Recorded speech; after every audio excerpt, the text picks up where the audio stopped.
back to Semanta Podcast, Santa Maria Podcast. Bersama saya, Aurelia Kasih Gultam sebagai host podcast hari ini. Melanjutkan kuliah ke perguruan tinggi merupakan impian bagi banyak siswa, baik perguruan tinggi swasta, negeri maupun luar negeri. Nah, kemarin kan kita udah ngobrol-ngobrol tuh sama Kak Jolin yang diterima di perguruan tinggi negeri di luar negeri. Hari ini kita juga kedatangan tamu, yaitu kakak-kakak kita dari siswi, yaitu kakak-kakak kita, siswi-siswi Santa Maria yang diterima di perguruan tinggi negeri favorit di Indonesia. Langsung saja kita sambut kakak-kakak kita. Halo Kak. Halo.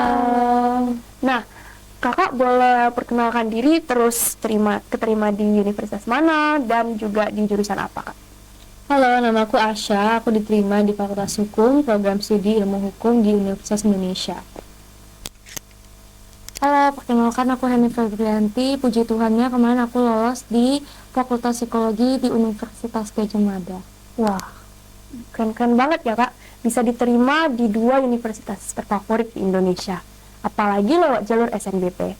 Nah, kira-kira Kakak bisa ceritakan nggak gimana sih perjalanan dan proses Kakak agar dapat diterima di universitas ini? Yang pertama, prosesnya itu pasti panjang banget ya. Yang pertama sih, aku pengen nyampein kalau misalnya pasti excited dan seneng banget kita bisa keterima di PTN favorit di Indonesia. Apalagi UGM ini kan termasuk top 3 ya di Indonesia. Terus kalau misalnya persiapan itu panjang banget karena kita harus mempersiapkan nilai-nilai kita dari semester 1 sampai 5. Terus ditambah lagi, awalnya itu aku sebenarnya gak tahu mau ngambil di jurusan apa. Tapi memang UGM itu adalah univ impian aku, jadinya aku memang maunya di UGM tapi belum tahu mau di jurusan apa.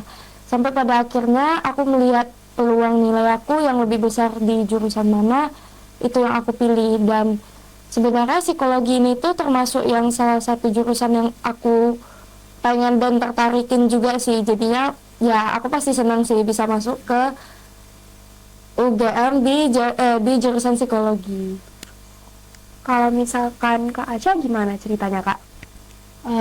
Pastinya dari awal aku udah pengen banget masuk kuliah di Universitas Indonesia. Jadi ceritanya tuh awal kelas 10 aku tuh pengen banget masuk ke ilmu hubungan internasional di FISIP UI.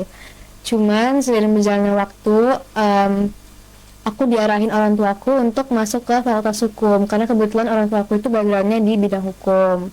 Akhirnya di SNBP kemarin aku milih FHUI. Nah, sebenarnya nggak sesimpel itu untuk milih FHUI karena sebelumnya aku udah mempertimbangkan satu kampus lagi untuk didaftarkan di SNBP, salah satunya itu di Fakultas Hukum di Universitas Airlangga di Surabaya gitu.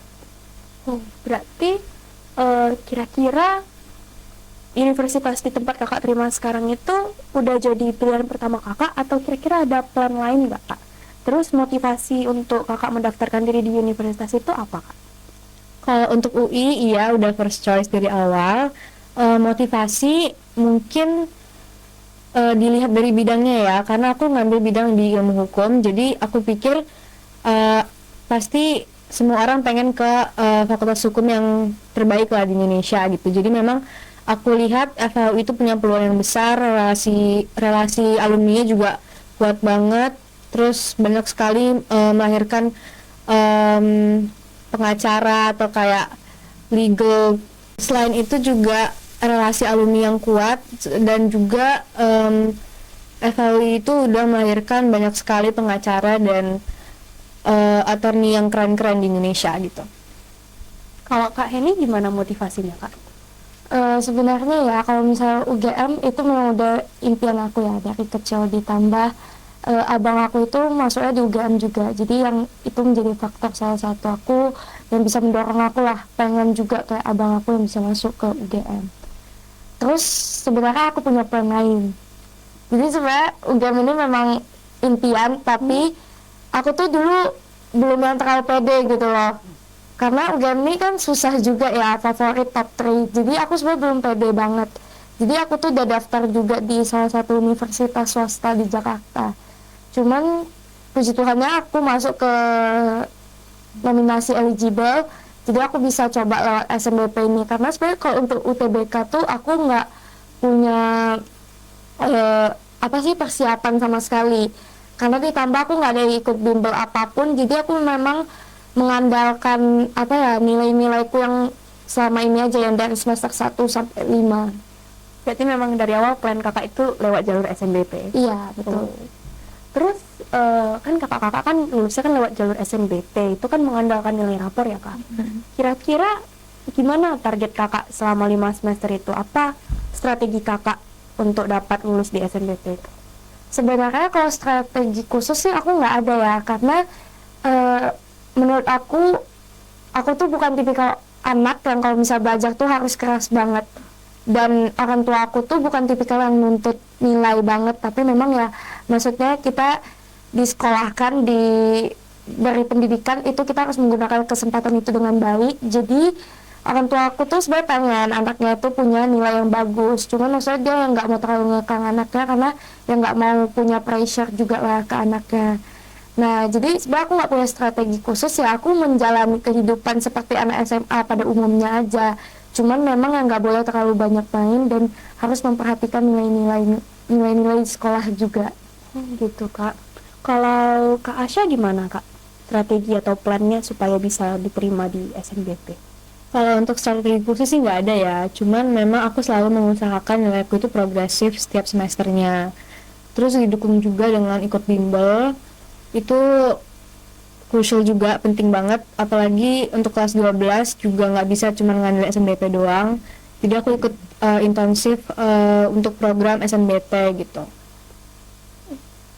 Terus kira-kira kak ada nggak tantangan-tantangan atau hambatan yang kakak hadapi selama proses persiapan menghadapi SNBP ini sehingga kakak bisa diterima di PTN? Sorry, ini menghadapi SNBP. Berarti selama SMA dong, bukan atau masuk kuliah in general? Oh ya, kuliah in general juga sih kak. Apa sih? Kak, kira-kira apa saja tantangan-tantangan? Pasti kan untuk diterima di SNBP itu kan bukan hal yang mudah ya kak. Nah, apa sih kesulitan atau tantangan yang kakak hadapi mungkin sama SMA sehingga akhirnya kakak bisa diterima di PTN?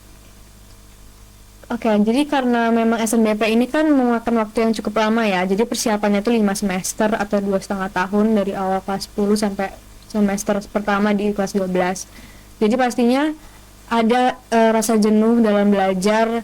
Setiap kali misalnya mau ujian akhir semester tuh harus kebut materi misalnya gitu. Jadi memang kesulitannya itu di menghadapi ulangan harian dan menghadapi ujian akhir semester gitu. Coba kalahin. Jadi kalau aku sih kemarin tantangannya cukup banyak ya, ditambah lagi kan itu kita nilai semester 1 sampai 5 itu kan kita harus menjaga kestabilan, setidaknya kalau misalnya nggak stabil itu juga harus mengalami peningkatan. Jadi menjaga kestabilan itu tuh cukup sulit menurut aku, jangan mengalami penurunan. Nah, terus kemarin kebetulan di SNBP itu kan harus menggunakan data-data kita ya. Jadi kemarin di nomor induk kependudukan aku itu sempat mengalami kesalahan upload dari sekolah, karena kan sekolah itu nguploadnya dari Dapodik ya. Jadi di NIK aku yang di Dapodik itu tuh nggak sinkron sama NIK aku yang sekarang. Jadi sampai sekarang tuh aku nggak tahu NIK yang di SNBP di portal aku itu tuh punya siapa. Sampai pada akhirnya aku harus ke MPP yang di Jalan Sudirman itu untuk ngurus di Disduk Capilnya untuk mensinkronkan dengan NIK aku yang sekarang. Jadi ya cukup drama sih menurut aku. Tapi pastinya puji Tuhan akhirnya udah selesai juga ya kak? Iya, puji Tuhan. Nah, terus kan nanti kan kakak kan pasti kan mau pergi agak jauh juga dari orang tua. Kira-kira kakak siap gak sih tinggal jauh dari orang tua? Terus kira-kira keluarga kakak itu ada respon gimana nggak terkait kakak lolos ke SNBP dan kemudian akan melanjutkan kuliah di PTN?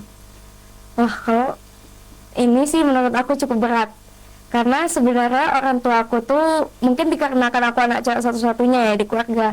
Jadi sebenarnya papa aku tuh kurang setuju kalau misalnya aku harus keluar dari Pekanbaru, karena papa aku tuh pengennya aku tuh di Pekanbaru aja, jadi masih dalam pantauan orang tua. Nah, kemarin itu kan aku tadi sempat cerita kalau misalnya aku sempat daftar di swasta di Jakarta ya. Nah, itu bahkan di Jakarta itu tuh udah drama banget, apalagi kan ini Jogja lebih jauh kan. Cuman mungkin karena papaku mikirnya udah lulus SNBP juga kan nggak mungkin dilepasin ya. Jadi ya papaku tuh mau nggak mau ya juga ngasih. Tapi ya itulah, mungkin karena PTN juga dukungan orang tua tuh lebih besar, karena maksudnya bangga lah anaknya bisa masuk ke PTN favorit.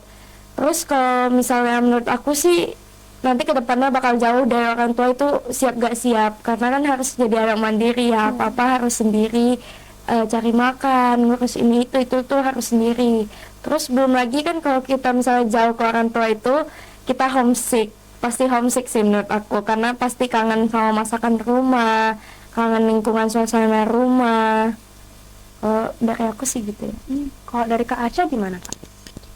Pastinya kalau dari orang tua sendiri pasti senang banget, bagi papaku, karena impian banget pengen aku masuk ke FAUI. Tapi kalau untuk hidup merantau gitu ya, aku sih siap nggak siap ya, karena harus dilakuin. Terus orang tua sih support juga, karena memang aku juga punya sepupu juga di Depok dan sekitarnya gitu. Berarti kayak orang tua udah lebih trust gitu lah Iya. sama kakak yang akan tinggal jauh dari orang tua. Ya. Terus Kak, kira-kira ada gak value yang kakak dapat dari SMA Santa Maria yang bisa mendorong atau memotivasi kakak untuk mengikuti SNBP? Pastinya kalau untuk nggak mungkin Atau dari Kak Heni dulu boleh. Kalau value ya, kita bahas value sih menurut aku yang pasti itu tuh disiplin, karena di sekolah ini pasti harus disiplin. Jadi maksudnya value yang kita ambil dari sekolah ini kan bakal kita terapkan nanti waktu kuliah ya. Jadi maksudnya jangan sampai membuat jelek gitu loh nama sekolah. Apalagi kan kita SMA Santa Maria ini termasuk SMA swasta yang cukup baik ya di Pekanbaru. Terus ditambah lagi nama SMA Santa Maria itu yang cukup ternama di Pekanbaru. Jadi value yang aku terima sih itu ya. Yang pertama itu disiplin. Udah pasti, karena di sekolah juga kedisiplinannya itu diperhatikan banget, diketatin banget. Terus selain itu value yang aku terima itu mungkin mandiri, karena maksudnya kan sejak sekolah kita juga maksudnya apa-apa tugas apa itu kan harus sendiri, ngurus sendiri, walaupun kan kadang kita dikasih per kelompok, cuman kan itu harus ada tanggung jawab ya. Menurut aku sih gitu. Kalau Kak Aisyah gimana Kak? Untuk aku value yang aku dapat dari SMA Santa Maria itu balik lagi yaitu disiplin, karena memang kita itu untuk pendaftaran SNBP sendiri itu memang sangat diatur jadwalnya rapi. Dan misalnya hari ini tuh cek nilai misalnya gitu ya kan, jadi memang hari ini tuh memang harus diselesaikan cek nilainya untuk diupload ke SNBP. Terus ngurus data-data pribadi juga, jadi itu tuh belajar untuk bertanggung jawab dengan semua keperluan kita, data-data kita, nilai-nilai kita gitu. Last but not least nih Kak, kira-kira apa aja tips dan trik serta motivasi dari kakak-kakak sekalian bagi siswa-siswi SMA Santa Maria yang juga pengen tuh diterima di SNBP supaya mereka bisa diterima di PTN impian mereka? Kalau untuk tips and trik pastinya usahakan nilai yang progresif. Nah, selain itu juga ikutlah lomba-lomba yang bergengsi seperti kayak tingkat nasional, provinsi, bahkan internasional gitu. Kalau dari Kak Heni gimana tips dan trik serta motivasinya? Kalau dari aku sendiri ya, tips and triknya itu yang pertama pasti doa, karena SNBP kan terkenal sebagai jauh langit. Bahkan yang kayak dari sekolah luar pun banyak yang punya sertifikat itu tuh belum bisa lolos gitu. Dan apalagi ini aku cuma ngandelin nilai, sama sekali nggak ada sertifikat. Jadi menurut aku yang paling pertama adalah doa. Terus yang kedua itu tuh seperti yang dikatakan Asya tadi, setidaknya kalau misalnya nggak ada nilai kita yang mengalami progresif itu tuh setidaknya stabil, jangan mengalami penurunan sama sekali, karena itu kan di data nilai kita dari semester 1 sampai 5. Terus jangan kayak aku ya, nggak punya persiapan sama sekali untuk SNBP. Jadi itu tuh kalian bisa latihan soal banyak-banyak yang kayak dari Twitter ataupun ikut bimbel, setidaknya kalian tuh punya gambaran lah nanti soal-soal yang bakal ditampilin itu seperti apa. Kalau dari aku sih semangat ya motivasinya, jangan kalian pikir yang kayak nilai aku cuma segini, nggak bisa masuk ke PTN top 3 gitu. Sama sekali jangan mikir kayak gitu, karena kita kedepannya nggak bakal tahu kita bakal lolos di mana. Itu semua dari rencana Tuhan sih. Jadi maksudnya kita semua jalanin aja. Yang paling perlu itu ya stabilin nilai, progresifin, tingkatin semuanya, jangan kebanyakan main. Kalau motivasi dari Kak Asya gimana, Kak? Do the best and let God do the rest. Wes, cakep banget Kak motivasinya. Nah, sudah tidak terasa, kita sudah sampai di penghujung podcast kita hari ini. Terima kasih banyak untuk Kak Heni dan Kak Asya yang sudah bergabung bersama kami hari ini untuk sharing-sharing terkait PTN dan juga jalur SNBP. Ingat ya teman-teman, tetap semangat dan stay motivated. Bye-bye! Nah.